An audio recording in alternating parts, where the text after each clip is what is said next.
같은 70대, 완전히 다른 두 노년의 삶이 있습니다. 한 분은 매일 웃음꽃이 피어납니다. 아침마다 친구들과 전화 통화를 하고 만날 때마다 서로 웃고 격려하며 집에 돌아와서는 마음이 충만해집니다. 함께 웃고 떠들다 보면 하루가 너무 짧게 느껴져요. 반대로 다른 한 분은 어떨까요? 같은 나이, 같은 동네에 살지만 마음의 풍경은 사뭇 다릅니다. 사람을 만나고 와도 기분이 나쁘고 밤에 누우면 낮에 들었던 서운한 말들이 계속 떠올라 마음을 괴롭힙니다. 즐겁기는커녕 괜히 만났다는 생각이 들어요. 곱씹어 볼수록 기분이 나빠요. 도대체 무엇이 두 분의 삶을 이렇게 갈라놓았을까요? 답은 놀랍도록 간단합니다. 바로 곁에 둔 사람의 차이입니다. 30년간 노년 심리를 연구해 온 전문가들이 공통적으로 밝혀낸 결과가 있습니다. 행복한 노년을 사는 분들의 비밀은 의외로 단순했습니다. 많은 친구가 아니라 단 두세 명의 진짜 친구와 깊이 있는 관계를 유지하는 것이었습니다. 반대로 불행한 노년을 사는 분들은 달랐습니다. 사람은 많이 만났지만 그 만남이 대부분 마음을 병들게 하는 관계였던 겁니다. 더욱 놀라운 것은 60세 이후 우울증과 스트레스의 가장 큰 원인이 바로 잘못된 인간관계라는 것입니다. 질병도 경제적 어려움도 아닌 오히려 사람 때문에 마음이 병드는 것이었죠. 하지만 더욱 무서운 것은 대부분의 사람들이 독이 되는 관계를 오래된 인연이니까 그래도 친구니까 라는 이름으로 포장해서 스스로를 속이며 끝까지 붙들고 있다는 사실입니다. 하지만 그 결과는 참혹합니다. 남은 소중한 시간을 스스로 만든 감정의 감옥에 가두고 사는 것이죠. 여러분 혹시 이런 경험 있으십니까? 그래도 나이 들어 친구가 있어야지 하면서도 막상 만나고 나면 혼자 있는 게 더 편한 경험. 상대가 툭 던진 한마디에 밤새 곱씹어 본 경험. 즐거울 거라 기대했는데 돌아올 때는 왠지 모를 허탈감과 답답함을 느꼈던 경험.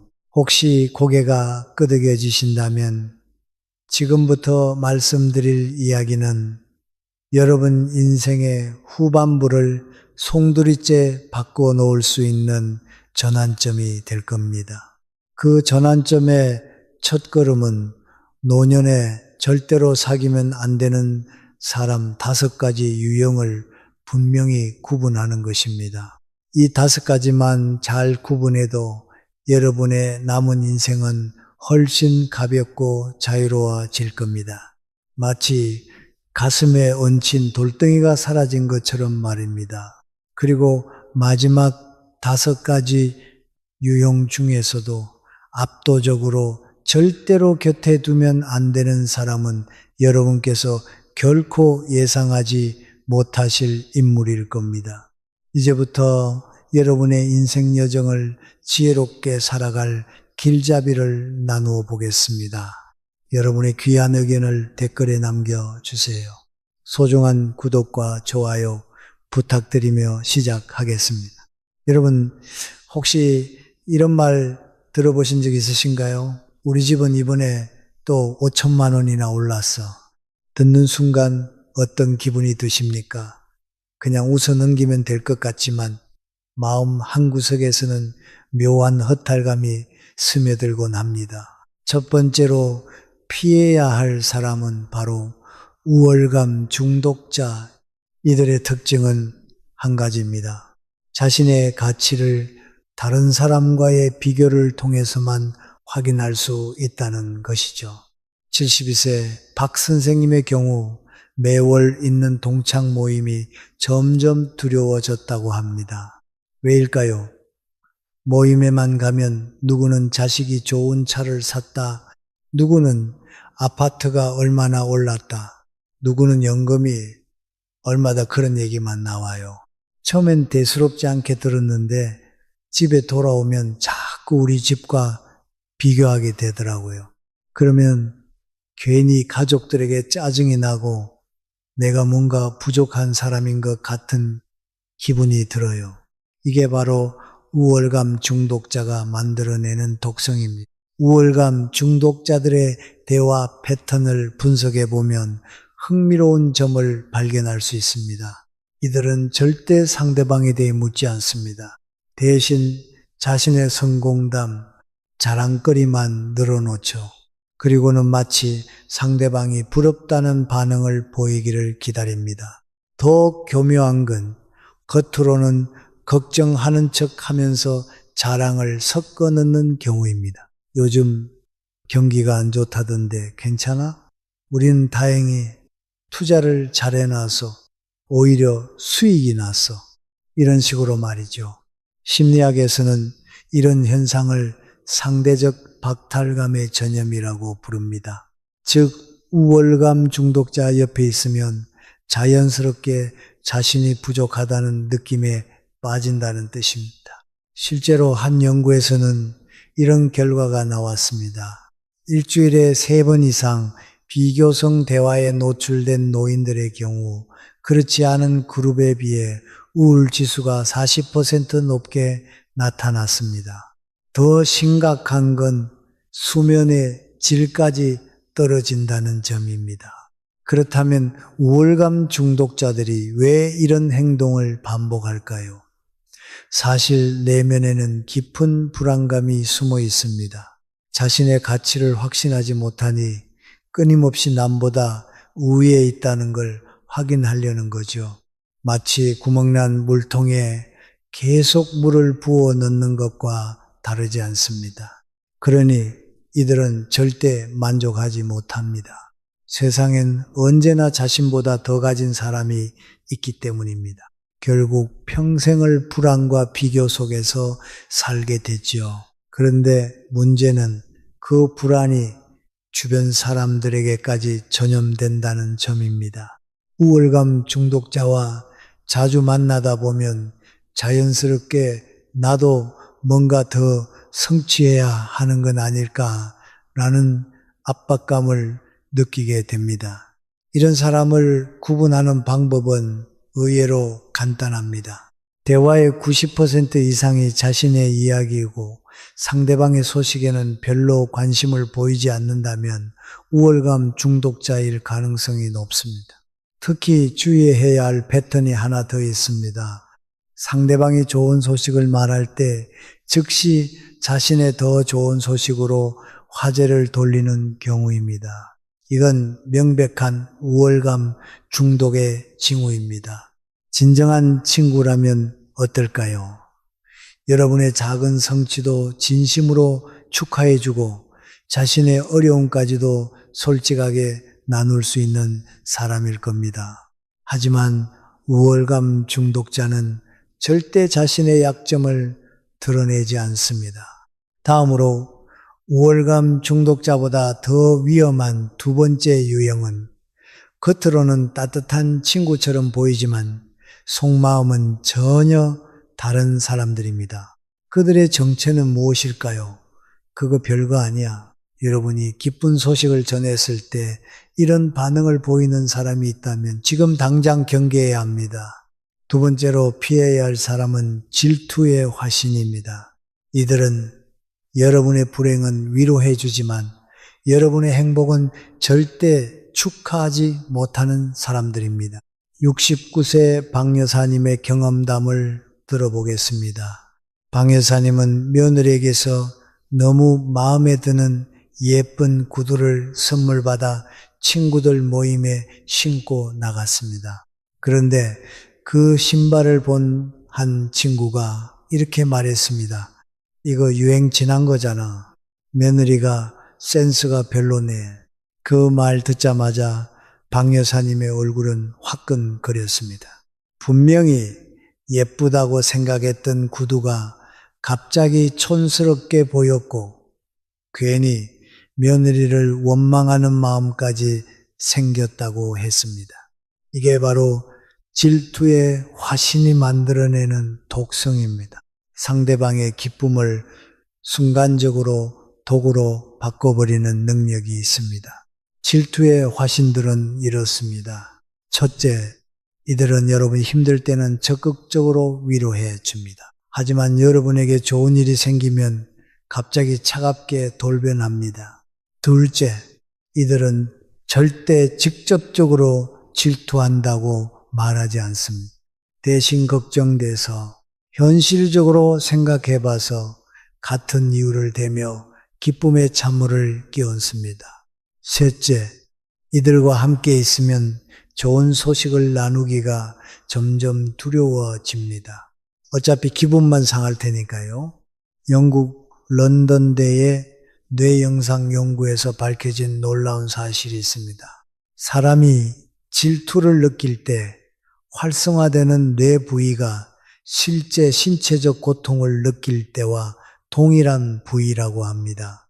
즉, 질투의 화신들은 여러분의 행복을 볼 때 실제로 고통을 경험한다는 겁니다. 더 심각한 건 이런 고통이 공격성으로 이어진다는 점입니다. 질투의 화신들은 무의식적으로 여러분의 행복을 깎아내리려 합니다. 그래야 자신의 고통이 줄어들기 때문이죠.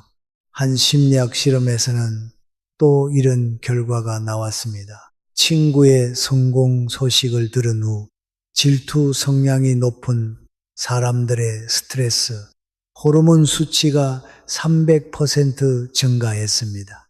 반대로 질투 성향이 낮은 사람들은 오히려 행복 호르몬이 증가했죠. 이것이 의미하는 바는 질투의 화신들에게 여러분의 행복은 독이며 여러분이 행복할 때 실제로 괴로워한다는 겁니다. 더 무서운 점은 샤덴프로이데라는 현상입니다. 독일어로 남의 불행을 보며 느끼는 기쁨이라는 뜻인데요. 질투의 화신들은 스스로도 모르게 여러분이 어려움에 처했을 때 안도감을 느낍니다. 겉으로는 괜찮냐고 걱정하는 척하지만 속으로는 이제야 균형이 맞네 하며 은근히 만족감을 느낍니다. 그렇다면 이런 사람은 어떻게 구분할 수 있을까요? 아주 간단합니다.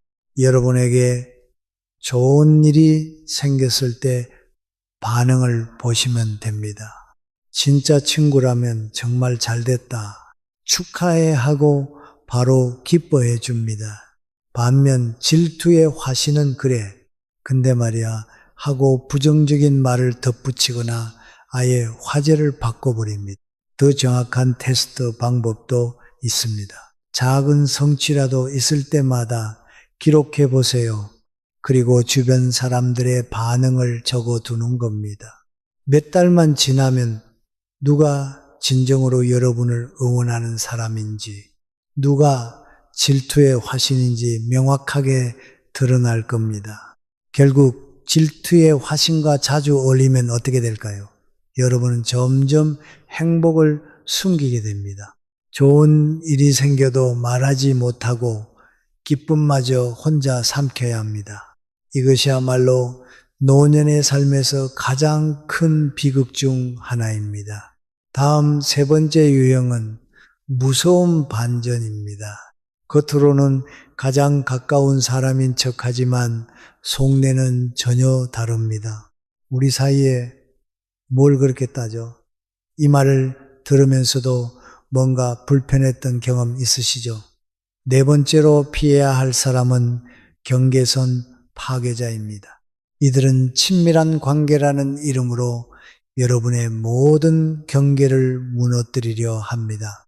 70세 최 선생님의 사례를 들어보겠습니다. 40년 지기 친구가 있는데 만날 때마다 사람들 앞에서 저를 놀려요. 이 친구는 원래 바보야. 옛날에 이런 웃긴 일이 있었어 하면서요. 처음엔 친한 사이니까 괜찮다고 생각했는데 언젠가부터 그 친구를 피하게 되더라고요.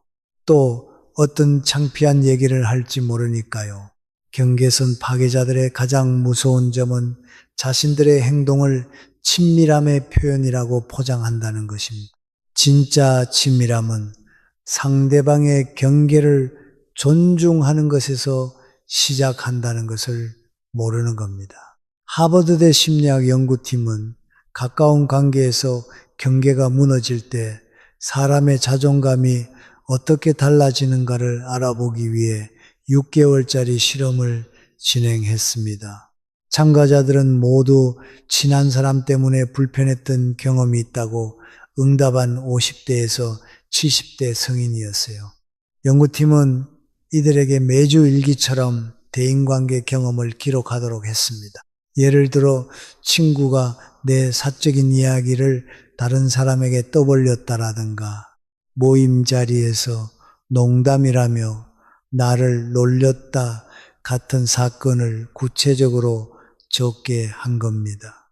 그리고 동시에 매달 심리 검사를 실시했습니다. 자존감 척도, 스트레스 호르몬, 수치 검사, 사회적 만족감 같은 지표를 측정했죠. 그 결과가 충격적이게도 친밀감을 핑계로 사생활을 침해당한 경험이 반복된 참가자들은 불과 6개월 만에 자존감 점수가 평균 20% 가까이 떨어졌습니다. 더 놀라운 건 이렇게 자존감이 낮아진 분들은 새로운 관계에서도 내가 예민한 건가? 라며 스스로 위축되었고 결국 사람을 새로 사귀는 것조차 두려워하는 경향을 보였다는 것입니다. 경계선 파괴자들의 특징은 이러합니다.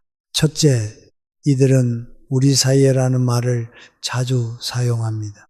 이 말 뒤에는 항상 여러분을 불편하게 만드는 행동이 따라옵니다.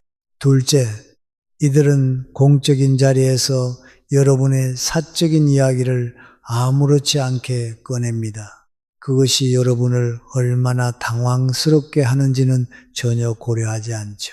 셋째, 이들은 여러분이 불편하다고 표현하면 예민하다, 너무 민감하다고 반응합니다. 자신의 잘못은 인정하지 않고 오히려 여러분을 문제 삼는 거죠. 심리학에서는 이런 현상을 친밀감의 착취라고 부릅니다. 즉, 관계의 친밀함을 이용해서 상대방에게 해로운 행동을 정당화하는 것입니다. 더 교묘한 경계선 파괴자들도 있습니다. 이들은 여러분의 개인 정보를 다른 사람들에게 아무렇지 않게 퍼뜨립니다. 누가 요즘 건강이 안 좋더라. 누구 집에 경제적으로 어려움이 있나 봐. 같은 식으로 말이죠. 이들에게 항의하면 어떤 반응을 보일까요? 걱정돼서 한 말인데 다 널 위해서 하는 얘기야 라며 자신의 행동을 선의로 포장하면서 정작 본인은 아무런 불편도 못 느끼죠. 하지만 진짜 친구라면 다릅니다. 여러분이 불편하다고 하면 즉시 사과하고 행동을 바꿉니다. 하지만 경계선 파괴자는 절대 그렇게 하지 않습니다. 경계선 파괴자에게서 벗어나는 길은 의외로 단순합니다. 불편하다면 불편하다고 말하는 용기가 필요합니다. 어색해도 한 번 선을 긋고 나면 상대도 더 이상 쉽게 넘보지 못합니다. 때론 대화를 슬쩍 다른 주제로 돌려보는 것도 좋습니다. 불편한 얘기에서 벗어나면서도 분위기를 지킬 수 있으니까요. 그리고 정말 바뀌지 않는 사람이라면 거리를 두는 게 답입니다. 오래된 인연이라도 내 마음을 무너뜨린다면 덜 만나는 게 지혜입니다. 3가지 유형까지 들어보니 아마 마음속에 떠오르는 얼굴들이 있으실 겁니다. 하지만 문제는 여기서 끝이 아닙니다. 평생 곁에 두면 내 마음을 가장 고갈시키는 사람은 4번째 유형입니다. 여러분 혹시 곁에 이런 사람 두고 계신가요? 고마워, 미안해, 이 2마디를 평생 해본 적이 없는 사람 말입니다. 네 번째 유형은 바로 일방향 이기주의자입니다. 이들은 여러분의 모든 배려와 희생을 당연하게 여기면서도 정작 자신은 아무것도 돌려주지 않는 사람들입니다. 74 세정여사님의 이야기를 들어보면 가슴이 먹먹합니다. 35년 동안 친구 챙기고 살았어요. 아플 때는 병원 데려다 주고 힘들다고 하면 돈도 빌려주고 급한 일이 있으면 내일 제쳐두고 달려갔죠.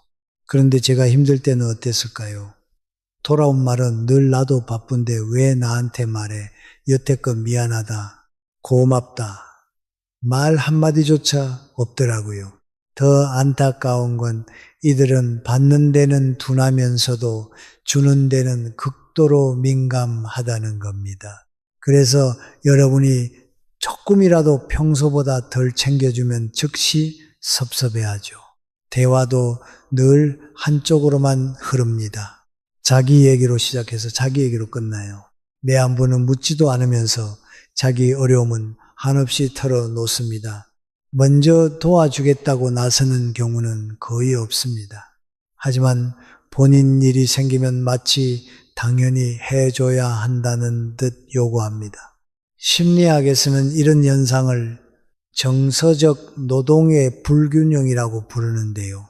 한쪽은 계속 주고 다른 쪽은 계속 받기만 하는 관계가 오래가면 결국 관계 자체가 독처럼 변해버립니다. 실제로 미국 위스콘신 대학교 연구팀이 10년 동안 1200명의 부부와 친구 관계를 추적 조사한 결과 한쪽이 계속 주기만 하고 다른 쪽이 받기만 하는 불균형 관계를 가진 사람들은 스트레스 호르몬인 코르티솔 수치가 평균보다 60%나 더 높게 나왔습니다. 게다가 우울증 발병률도 무려 2.3배 높았어요. 놀라운 사실은 이런 관계에서 벗어난 지 6개월 만에 지표가 거의 정상으로 돌아왔다는 사실입니다. 더 흥미로운 건 후속 실험이에요. 연구팀은 참가자들에게 가장 가까운 사람을 떠올리며 고마워라는 말을 마음속으로만 해보라고 했습니다. 단 2주간의 짧은 연습만 하게 했습니다. 놀랍게도 실제로 고마워라는 말을 듣지 않았는데도 참가자들의 우울지수가 20%나 낮아지는 변화가 나타났습니다. 단순히 한 단어를 떠올리는 것만으로도 뇌가 안정과 위안을 느낀다는 사실이 확인된 겁니다. 여러분, 이게 우리에게 말해주는 게 무엇일까요? 고마워, 미안해. 이 두 단어는 단순한 예의 표현이 아닙니다. 우리의 뇌와 몸을 치유하는 강력한 약 같은 거예요. 그런데 일방향 이기주의자는 이 두 단어를 끝내 내뱉지 않습니다. 그래서 그들과 함께하는 시간이 길어질수록 내 마음은 고갈되고 몸까지 병들게 되는 거죠. 그럼 어떻게 이런 사람들은 구분할 수 있을까요? 방법은 의외로 간단합니다. 먼저 상호성 테스트를 해보는 겁니다. 내가 그 사람을 위해 해준 일과 그 사람이 나를 위해 해준 일을 나란히 적어보세요. 균형이 한쪽으로만 기울어져 있다면 그건 분명 일방향 이기주의자일 가능성이 큽니다. 또 하나, 다음에 만났을 때 평소보다 조금만 덜 챙겨보세요. 진짜 친구라면 괜찮아. 늘 내가 해줬잖아 하면서 오히려 배려해 줍니다. 하지만 일방향 이기주의자라면 즉시 불만을 쏟아낼 겁니다. 그 반응이 곧 답입니다. 여러분, 지금까지 말씀드린 유형들 혹시 들으면서 고개를 끄덕이셨나요? 내 주변에도 저런 사람이 있어. 그래서 힘들었구나. 맞습니다. 우리를 지치게 하는 사람들은 늘 곁에 존재합니다. 하지만 여기서 가장 중요한 사실을 하나 더 말씀드려야겠습니다. 가장 무서운 사람은 멀리 있지 않습니다. 오히려 매일 아침 거울 속에서 나를 바라보는 그 사람일 수 있습니다. 그렇습니다. 나이 들어 절대 곁에 두면 안 되는 사람, 압도적 일은 바로 스스로를 돌아보지 않는 나 자신입니다. 충격적이신가요? 하지만 이게 진실입니다. 30년간의 심리학 연구가 밝혀낸 놀라운 사실이 있습니다. 독성관계에 지속적으로 노출되는 사람들의 90% 이상이 자신도 모르게 같은 패턴을 보인다는 것입니다. 피해자였던 사람이 어느 순간 가해자와 비슷한 행동을 하는 순환 고리가 만들어지는 거죠. 예를 들면 질투의 화신 곁에 오래 있다 보면 나도 모르게 다른 사람의 좋은 소식이 반갑지 않게 들립니다. 축하보다는 근데라는 말이 먼저 튀어나오는 자신을 발견하게 되죠. 우월감 중독자를 가까이 두었던 사람은 어느 순간 자신도 비교를 통해 우위를 확인받으려 하죠. 이것이 바로 독성관계의 가장 무서운 점입니다. 전념성이 있다는 것이죠. 그렇다면 진짜로 경계해야 할 사람은 누구일까요? 바로 자기 자신의 독성을 인정하지 않는 자기 자신입니다. 여기서부터 진정한 친구의 조건을 다시 돌아볼 필요가 있습니다. 진짜 좋은 친구는 어떤 사람일까요? 먼저 끝까지 들어주는 사람입니다. 말 도중에 끊지 않고 많이 힘들었겠다라는 공감 한마디를 건네주는 사람이죠. 그 말만으로도 마음이 풀린다는 분들이 많습니다. 또 잘못했을 때는 솔직하게 인정하고 사과할 줄 아는 사람입니다. 그런 친구 곁에서는 나도 완벽할 필요가 없다는 안도감을 느낄 수 있죠. 믿는 그대로 받아주는 것도 빼놓을 수 없습니다. 괜히 바꾸려 하지 않고 지금의 나를 소중히 여겨주는 사람, 그리고 고마움과 미안함을 진심으로 표현하며 주고받는 균형을 지키는 사람, 마지막으로 친하다고 해서 선을 넘지 않고 불편한 기색을 알아차리면 바로 멈추는 배려심 있는 사람이 좋은 친구입니다. 그럼 여기서 오늘의 핵심 질문을 드려보겠습니다. 나는 이런 친구인가? 많은 사람들이 좋은 친구를 만나고 싶어 하지만 정작 자신이 좋은 친구인지는 돌아보지 않습니다. 이것이야말로 가장 큰 맹점입니다. 한 연구에서는 이런 결과가 나왔습니다. 자기 성찰 능력이 높은 사람일수록 더 건강한 관계를 유지하고 독성 관계에서도 빨리 벗어나는 경향을 보였습니다. 반대로 성찰이 부족한 사람은 늘 같은 문제를 겪고 또 반복합니다. 그렇다면 인생의 후반부를 행복하게 이끌어줄 관계의 지혜를 알아볼까요? 첫 번째는 관계 점검입니다. 종이에 자주 만나는 사람들의 이름을 적어보세요. 그리고 그들과 만난 후 내 기분을 점수로 기록해 보는 겁니다. 1점은 매우 피곤함, 10점은 매우 기분 좋음입니다. 몇 달만 기록해도 패턴이 보일 겁니다. 늘 5점 이하를 주는 사람이 있다면 그 관계는 다시 생각해 볼 필요가 있습니다. 두 번째는 경계 세우기입니다. 나이가 들수록 시간과 에너지가 더욱 소중해지니까요. 그날은 다른 약속이 있어서 어려워요.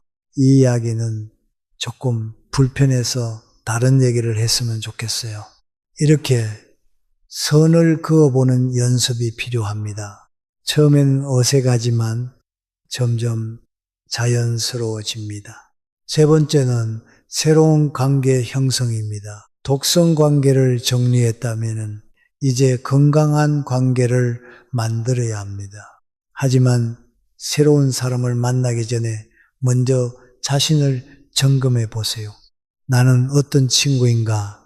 나는 경청하는가? 사과할 줄 아는가? 믿는 그대로 받아들이는 균형을 지키는가? 경계를 존중하는가? 이런 질문에 스스로 답해 보면 됩니다. 네 번째는 지속적인 관계 관리입니다.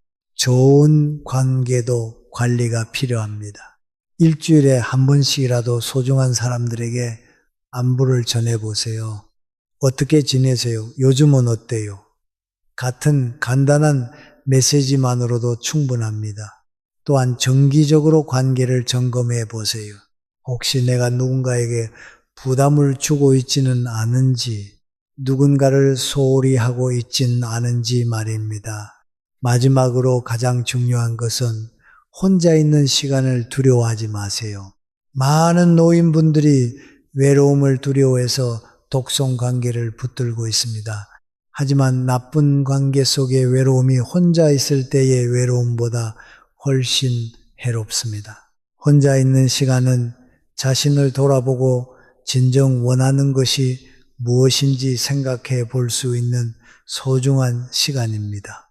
이 시간을 충분히 가져야만 건강한 관계도 만들 수 있습니다. 한 철학자의 말이 생각납니다. 나쁜 친구 100명보다 혼자가 낫고 혼자보다는 좋은 친구 한 명이 낫다. 결국 노년의 삶을 채우는 건 숫자가 아니라 질입니다. 여러분의 인생 후반전, 지금부터라도 관계를 다시 설계해 보세요. 여러분을 힘들게 하는 사람들은 과감히 정리하고 진정으로 소중한 사람들과의 시간을 늘려나가세요. 그리고 무엇보다 중요한 것은 여러분 자신이 누군가에게 소중한 친구가 되는 것입니다. 그럴 때 비로소 진정한 우정과 평안을 경험할 수 있을 겁니다. 여러분의 남은 인생이 진정으로 소중한 사람들로 가득 채워지기를 진심으로 바랍니다. 오늘 이야기가 여러분께 작은 도움이라도 되었기를 바라며 앞으로도 여러분의 건강과 행복을 진심으로 응원하겠습니다. 그리고 이어서 다음 주제를 공유하겠습니다. 노후에 행복하고 싶다면 무조건 해야 하는 5가지 당당하고 품격 있는 노후를 만드는 방법. 법정 스님이 말했습니다. 행복은 결과가 아니라 과정이다. 여러분, 60세가 넘어서도 당당하고 품격 있게 사는 사람들이 있습니다. 이분들은 특별합니다. 모임이나 복지관에 가면 제일 먼저 인사받는 분입니다. 자녀들이 우리 아버지, 우리 어머니라고 자랑스럽게 소개하는 분입니다. 손주들이 할아버지, 할머니 최고라고 말하는 분입니다. 그런데 이런 분들이 특별하게 타고난 걸까요? 전혀 그렇지 않습니다. 돈이 많아서도 자식이 성공해서도 학벌이나 사회적 지위 때문도 아닙니다. 사실 평범한 직장인으로 살다 은퇴하셨고 자녀들도 그저 평범하게 살고 화려한 배경이나 백도 없습니다. 그런데도 삶의 품격은 완전히 달랐습니다. 왜일까요? 차이는 딱 하나였습니다. 특별한 재능도 젊은 나이도 필요 없이 누구나 오늘부터 당장 시작할 수 있는 이 5가지를 실천하고 계셨습니다. 제가 상담해 본 결과 이 5가지를 실천하는 분들은 자녀들에게 존경받고 사람들에게 신뢰받고 스스로도 만족스러운 삶을 살아가고 계셨습니다. 여러분은 지금 몇 가지나 실천하고 계실까요? 만약 5가지 중 3가지 이상을 하고 계시다면 여러분은 이미 성공적인 노년의 길을 걷고 계신 겁니다. 하지만 아직 시작하지 못하셨다 해도 걱정 마세요. 오늘이 그 첫날입니다. 구독과 좋아요는 콘텐츠 제작에 큰 힘이 됩니다. 꼭 부탁드리며 여러분들과 댓글로 소통하는 것도 제게는 가장 큰 기쁨입니다. 그럼 가장 민감하지만 중요한 이야기부터 시작하겠습니다. 60세가 넘어서 가장 중요한 것 중 첫 번째는 바로 경제적 독립입니다.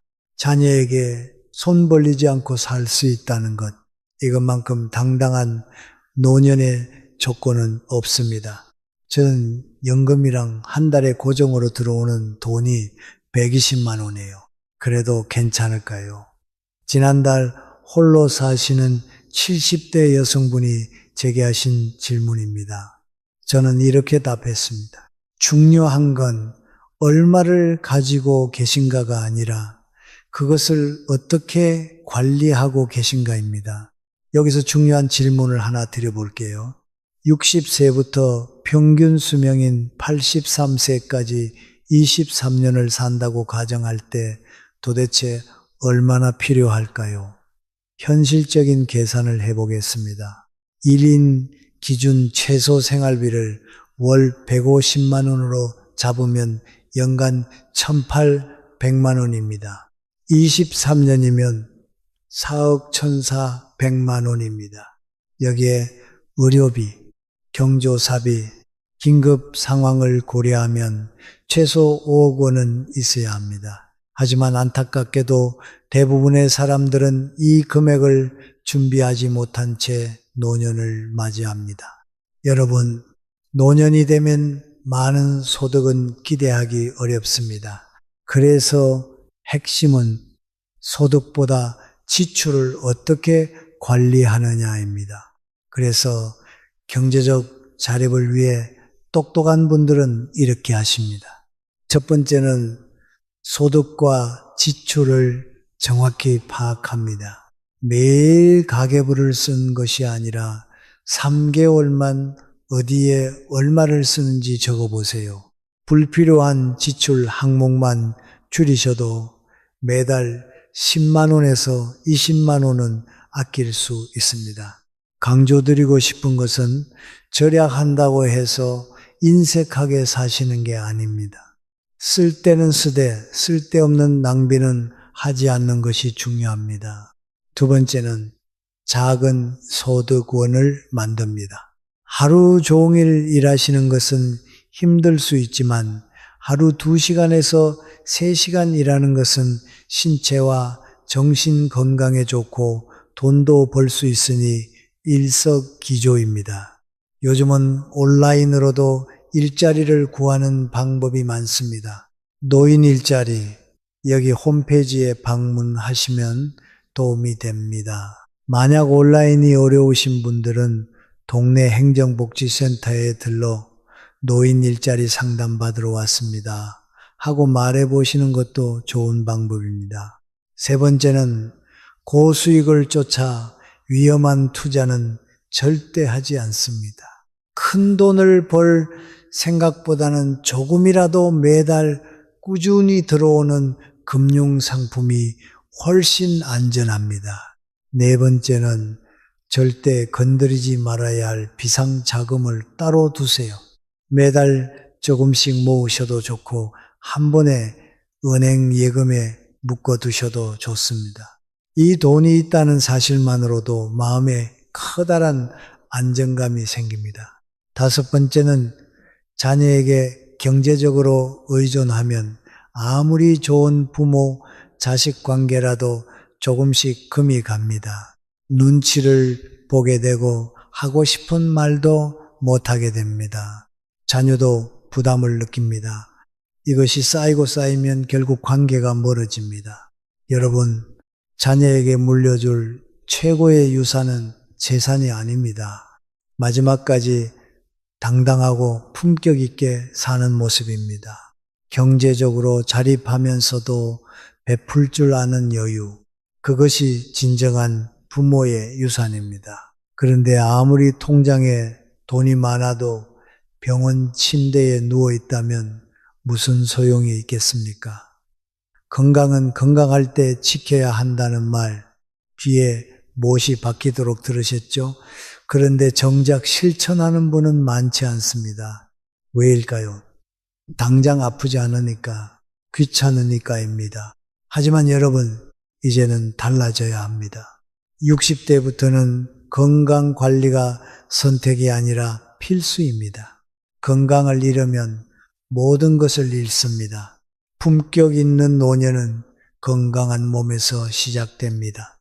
건강한 노년을 보내시는 분들에게는 공통점이 있습니다. 바로 병을 키우지 않는다는 것입니다. 이미 생긴 병을 치료하는 것보다 병이 생기지 않도록 관리하는 것, 이것이 진짜 노년의 건강 관리입니다. 여러분은 꾸준히 하는 운동이 있으신가요? 운동은 해야 하는데 라고 생각만 하고 계시진 않나요? 운동은 생각하는 게 아니라 하는 겁니다. 60대 이상에게 가장 좋은 운동은 걷기입니다. 하루 30분씩 빠르게 걷는 것만으로도 심혈관 질환 위험이 30% 감소합니다. 무릎이 안 좋으시다면 수영이나 수중 걷기를 해보세요. 관절에 무리가 가지 않으면서도 전신 운동이 됩니다. 꾸준히 운동하시는 분들을 보면 항상 걸음걸이가 당당하고 표정이 밝고 자신감이 있습니다. 중요한 팁을 드리자면 운동을 습관으로 만드는 가장 좋은 방법은 같이 할 사람을 만드는 겁니다. 지인분들과 정기적인 운동 모임 가져보세요. 혼자면 오늘은 좀 쉴까 하지만 약속이 있으면 나가게 됩니다. 그리고 이게 단순히 운동만으로 끝나는 게 아닙니다. 사람을 만나고 이야기 나누고 웃는 시간이 됩니다. 이것이 정신 건강에도 효과적입니다. 다음으로 식습관은 어떻게 관리하고 계신가요?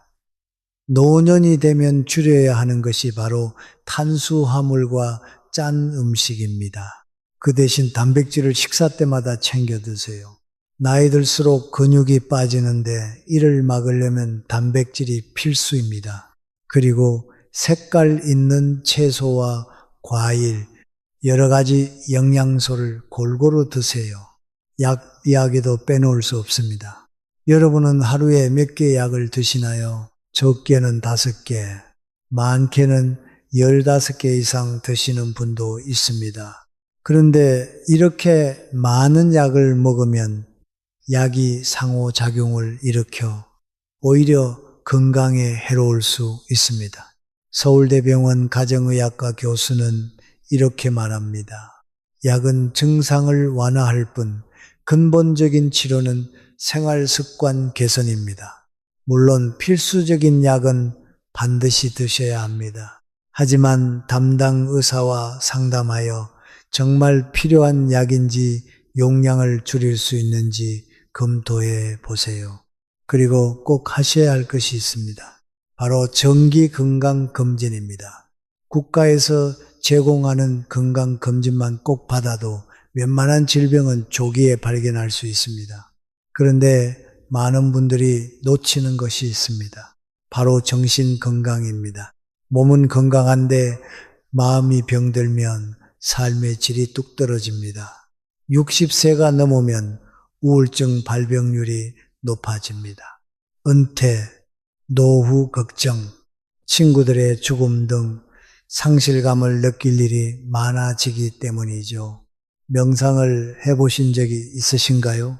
하루 10분 조용히 앉아서 호흡에 집중하는 것만으로도 머리가 맑아지고 마음이 편안해집니다.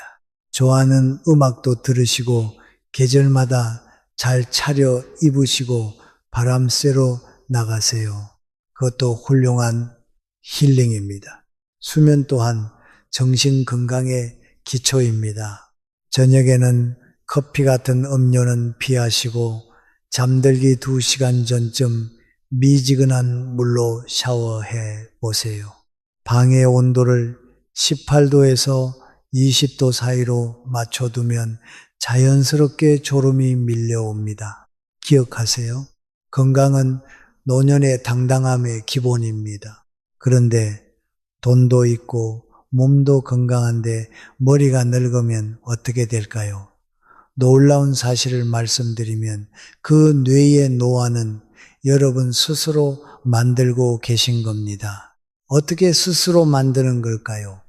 바로 배움을 멈춘 순간부터입니다. 이제 와서 무슨 한마디가 여러분의 뇌를 넓게 만듭니다. 심리학에서는 이것을 자기 충족적 예언이라고 부릅니다. 내가 할 수 없다고 믿으면 정말로 할 수 없게 되는 겁니다. 배움에는 나이가 없습니다. 아니, 오히려 나이가 들수록 당당하게 살고 싶으시면 더 배워야 합니다. 왜일까요? 세상이 너무 빠르게 변하기 때문입니다. 불과 10년 전만 해도 스마트폰이 이렇게 일상화될 줄 누가 알았습니까? 이제는 은행 가는 것도, 병원 예약하는 것도, 물건 사는 것도 다 스마트폰으로 합니다. 이걸 못하면 불편할 뿐만 아니라 사기도 당하기 쉽고 사회에서 소외됩니다. 70대 선생님은 2년 전부터 스마트폰 사용법을 본격적으로 배우기 시작하셨습니다. 주민센터에서 하는 스마트폰 교실도 다니시고 손주한테 물어보기도 하면서 하나하나 배우셨습니다. 지금은 어떨까요? 카카오톡 메시지도 보내시고 유튜브로 영상도 보고 댓글도 남기시고 쿠팡으로 장도 보십니다. 은행 앱으로 계좌 이체도 하시고 네이버 지도로 길도 찾아가십니다. 세상이 이렇게 편한 줄 몰랐다고 하시더군요. 디지털 기기 사용은 이제 선택이 아니라 생존의 문제입니다. 병원 예약, 은행 업무, 공공기관 민원 다 온라인으로 가고 있습니다. 창구는 점점 줄어듭니다. 지금 배우지 않으면 앞으로 더 힘들어집니다. 어떻게 시작할까요? 주민센터나 도서관에서 무료로 스마트폰 교실을 운영합니다. 가까운 곳을 찾아보세요.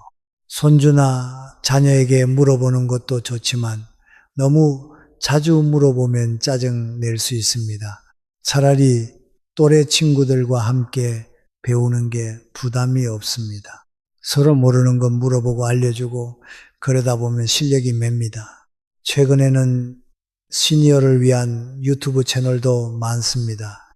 어르신을 위한 스마트폰, 시니어, 디지털 교실 같은 키워드로 검색하면 친절하게 설명해주는 영상들이 나옵니다.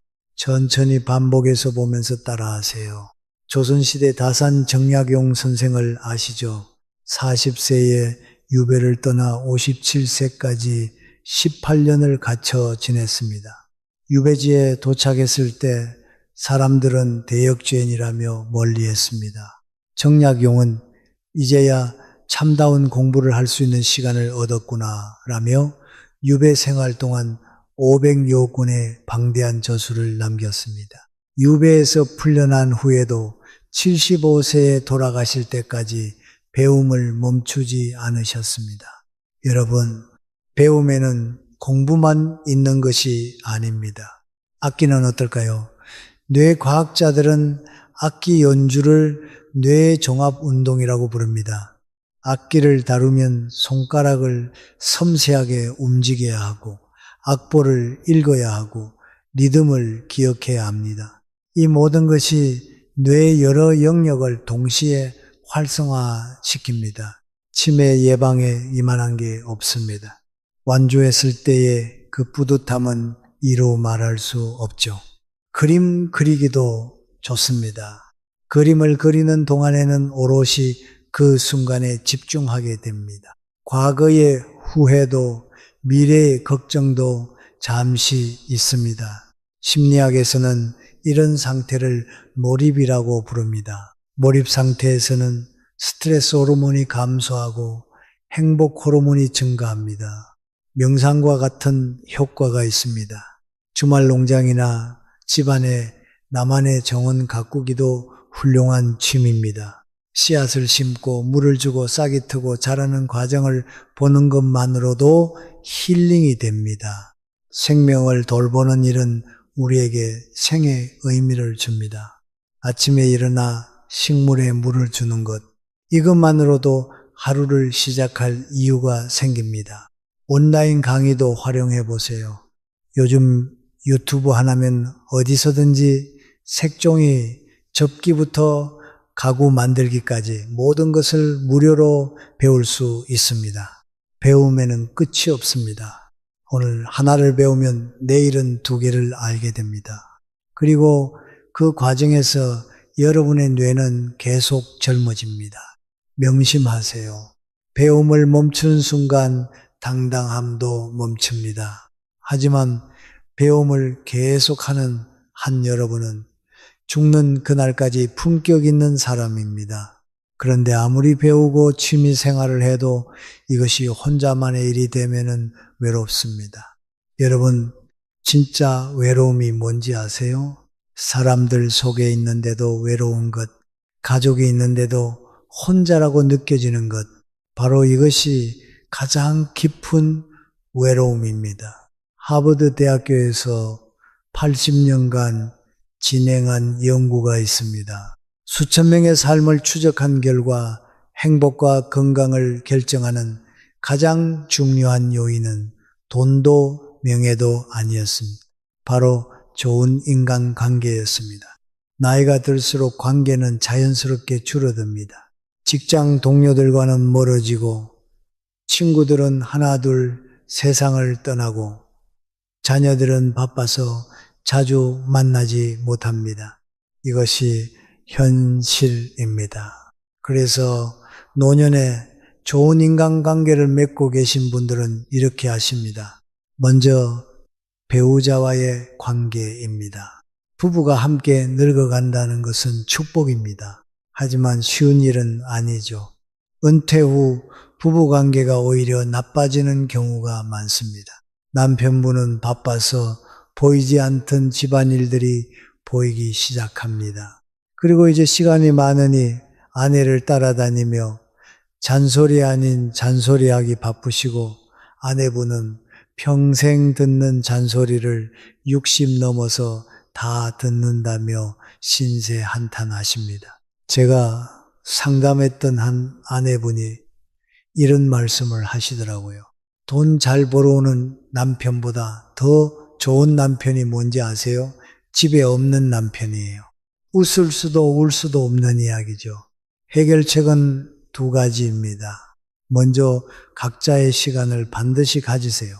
24시간 붙어 있으니 사소한 일에도 얼굴 붉히는 겁니다. 남편은 남편대로, 아내는 아내대로 운동도 하고 친구도 만나고 취미 생활도 하세요. 평일에는 각자 시간을 보내고 저녁에 만나면 더 반갑고 좋습니다. 그리고 주말에는 여행, 등산, 축제 함께 다니시면서 사진도 찍으시고 맛있는 외식도 하세요. 다음으로는 대화의 중요성입니다. 가수 주현미 님도 라디오에서 말씀하셨어요.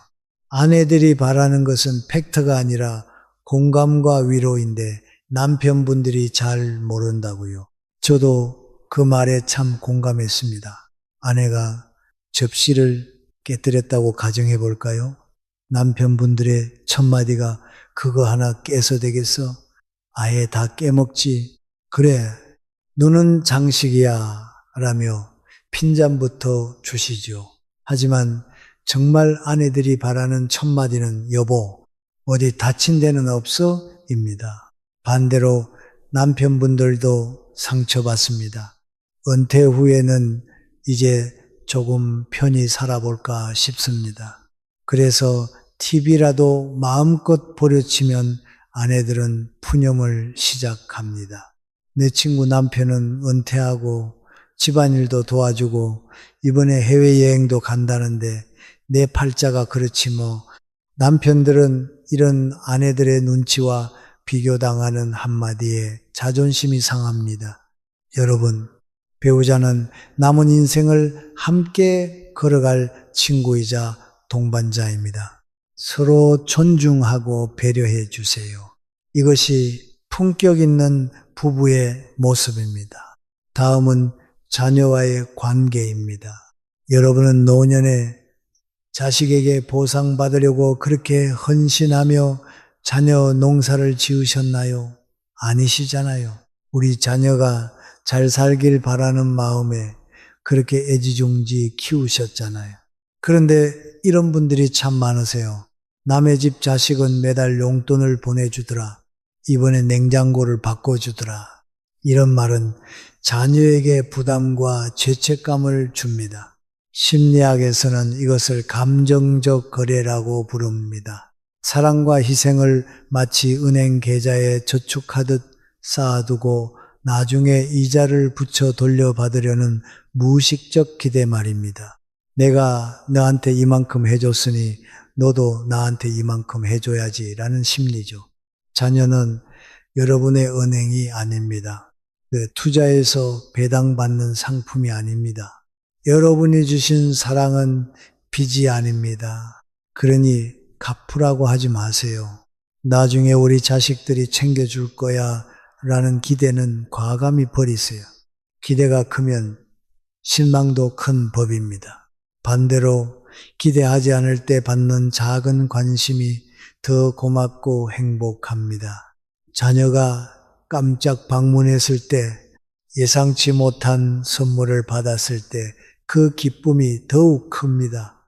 친구와의 관계도 빼놓을 수 없습니다. 사실 배우자나 자식에게도 말 못할 고민이나 걱정을 털어놓기에 가장 좋은 사람은 친구죠. 만나서 뭔가를 거하게 하는 게 아니라 커피나 술 한잔 하면서 옛 이야기, 일상 이야기만 나누어도 마음이 참 좋아지고 가벼워집니다. 오랜 친구분들이 있으신가요? 정말 축복입니다. 그 관계를 소중히 하세요. 자주 만나고 자주 연락하세요. 하지만 여기서 그치지 마시고 새로운 친구도 만들어 보세요. 취미, 봉사, 종교활동에 참여하시다 보면 마음이 잘 맞는 분들이 계실 겁니다. 적극적으로 먼저 연락도 하시면서 좋은 관계를 유지하세요. 생애 마지막까지 함께 울고 웃을 수 있는 친구가 있다는 것, 그것만큼 큰 축복은 없습니다. 좋은 사람들과 함께 있을 때 여러분은 죽는 그날까지 당당하고 행복합니다. 그런데 경제적 여유, 건강, 좋은 관계를 가지고 있어도 이게 없으면 모든 것이 물거품입니다. 바로 마음가짐입니다. 인생은 마음먹기에 달렸다. 이 말 그냥 속담이 아닙니다. 심리학적으로 증명된 사실입니다. 한번 상상해 보세요.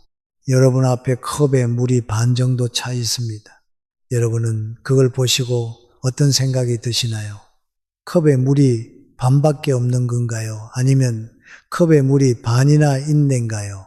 같은 컵, 같은 물인데 왜 어떤 사람은 부족하다고 느끼고 어떤 사람은 충분하다고 느낄까요? 그 이유는 심리학에서 말하는 인지 프레임 때문입니다. 같은 사실이라도 어떤 시각으로 바라보느냐에 따라 느끼는 감정과 행동이 달라진다는 뜻입니다. 즉 중요한 건 컵 속의 물이 아니라 내 마음의 시선입니다. 왜 이거밖에 없어? 대신 이 정도면 충분하지 라고 바라보는 여유로운 마음이 바로 노년의 품격 있는 마음가짐입니다. 또 많은 분들이 이런 말씀도 하십니다. 나이 들면 자꾸 옛날 생각만 나요. 그런데 문제는 좋았던 과거가 아니라 후회되는 과거가 더 많이 떠오른다는 겁니다. 그때 그렇게 하지 말걸. 내가 왜 그랬을까? 이런 후회가 끝도 없죠. 하지만 중요한 것은 과거를 자책의 재료가 아니라 교훈의 재료로 삼으세요. 실패는 성공의 어머니입니다. 실패를 통해 배움으로써 더 나은 나로 성장할 수 있습니다. 그리고 무엇보다 자기 연민에서 벗어나세요. 나는 불쌍해. 누구 하나 나를 이해해 주는 사람이 없어. 나만 이렇게 힘든 것 같아. 이런 생각은 독약입니다. 빠져들수록 더 우울해집니다. 여러분만 힘든 게 아닙니다. 행복해 보이는 사람도 그 사람 나름의 아픔과 걱정이 있습니다. 자기만 불행하다고 생각하지 마세요. 자기 연민의 해독제는 비교의 중단입니다. 다른 사람과 비교하지 마세요. 특히 남의 좋은 면과 나의 부족한 면을 비교하지 마세요. 정 비교하고 싶으시면 과거의 나와 비교하세요. 작년보다 건강해졌는가? 지난달보다 마음이 편안한가? 또한 자신을 너무 진지하게 대하지 마세요. 실수해도 괜찮습니다. 완벽할 필요 없습니다. 나이 들면서 실수가 늘어나는 건 자연스러운 일입니다.